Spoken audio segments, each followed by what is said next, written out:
Some stories aren't told. They awaken on their own. Welcome to Whispers.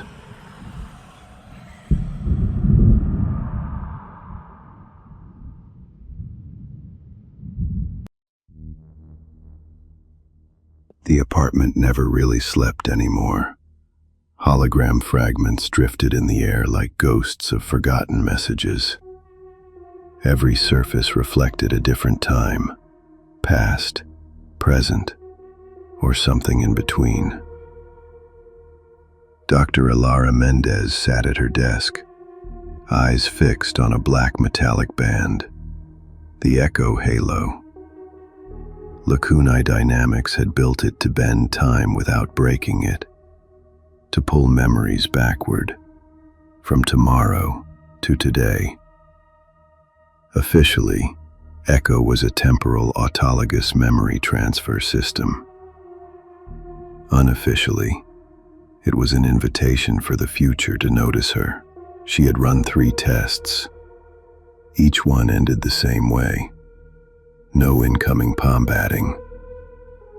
And yet, each morning she woke with the taste of static and a phantom ache behind her eyes, as if something had already arrived and changed its mind about staying. Tonight, she broke protocol. She placed the halo around her temples. A soft green LED pulsed once, like a mechanical heartbeat, whispering data tone. Request future echo, offset 24 hours. She confirmed. A flood of light collapsed inward. She saw her hand, her future hand, pressed against fogged glass. Rain outside. A city breathing in slow static. Then a voice whispered directly into her mind. Don't look back through the window. The feed disintegrated. Her reflection blinked half a second late. The next morning, the lab gleamed like it wanted to be worshipped.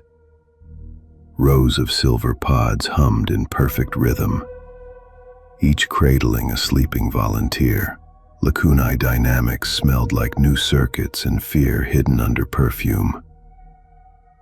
Dr. Reese Kamdar, her supervisor, was already waiting. Any results? Fragments, Elara said. A warning. My voice telling me not to look. Reese smiled thinly. Expected. Echo is a mirror. Mirrors often whisper. He guided her toward an empty pod. The walls around them pulsed faintly with bioluminescent light. We're expanding the offset to 48 hours, he said. That's not authorized. Authorization, he said, is just what permission sounds like before discovery. She lay back. The halo's needles kissed her skin. A hum filled her skull. Low, oceanic, ancient. The feed returned. Her apartment again. But wrong. A second chair near the window. 2 cups of tea. And someone else breathing. It was her own voice, older, strained. Don't look through the glass. It learns fast when you do. The signal ruptured. Elara gasped awake. Reese steadied her shoulder, already smiling. Excellent. You're bridging cleanly. Sleep became thin. Elara wandered her apartment like it belonged to someone else. The lights flickered in silent Morse. Even her own reflection seemed slightly delayed, as if rehearsing her every move. At midnight, she gave up pretending not to be curious. She set the halo, confirmed offset, 24 hours, and waited. Glass vibrates softly. This time the connection was instant. Her future self sat in the same chair across the room. Same face, except for a pale scar above the left eyebrow. One Elara didn't yet have. "You won't listen," the future said quietly. "You think Echo is a bridge. It's not. It's a mirror. And mirrors remember." Behind future Elara, the window pulsed faintly. A shadow leaned from the other side, curious, formless. "Don't look back," the future whispered. "It's how it learns your face." The feed ended. The room exhaled. Her tea rippled, though nothing had moved. In the following days, Reese pushed harder. More subjects, longer intervals. 2 volunteers complained their reflections smiled before they did. Legal renamed the effect visual echo latency. Funding doubled. Elara stopped filing reports. Reese called her silence creative focus. He had no idea how right he was. That night she broke the system. Offset, 48 hours. No authorization, no observer. Only curiosity. That beautiful, fatal virus. Future Elara appeared instantly. Closer this time. Scar deeper. Eyes sleepless. "We're past warnings," she said. "You looked." The window behind her moved, as if the night itself had grown hands. "It wants to be you," the future whispered. "It learns through imitation. Every confirmation, every curiosity. You're teaching it how to arrive." Elara whispered, "How do we stop it? Don't open. Don't remember. Don't let it borrow your name." Then, static. The feed collapsed into darkness thick enough to taste. She sat shaking for a long time, listening to her walls breathe.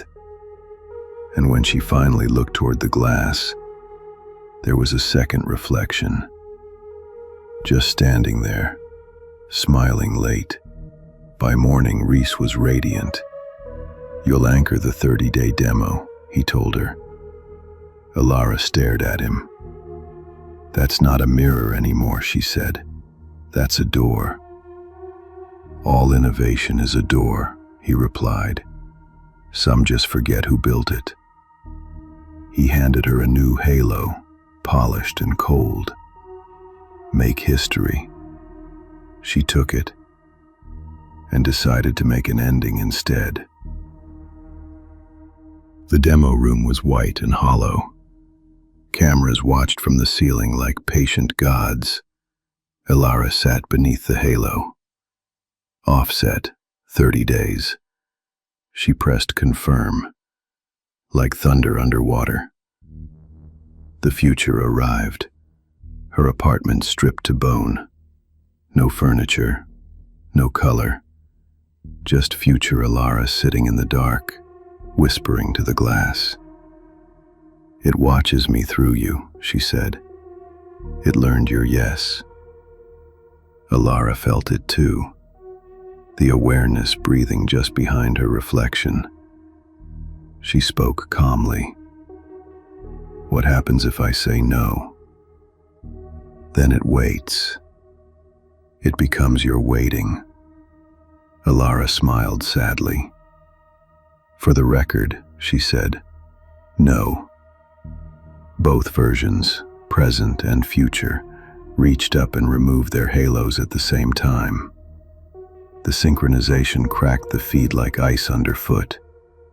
Electric snap. Pause. 2 seconds. The window exhaled. The city lights beyond flickered, rearranging themselves into honest rain. The shadow on the glass dissolved. Behind the control wall, Reese shouted, Put it back on. Don't cut the loop. Elara stood slowly. She walked to the fogged window and pressed her palm against it. Steady, human, real. Loop closed, she whispered. The glass stayed glass. The world stayed silent. For now. Elara said,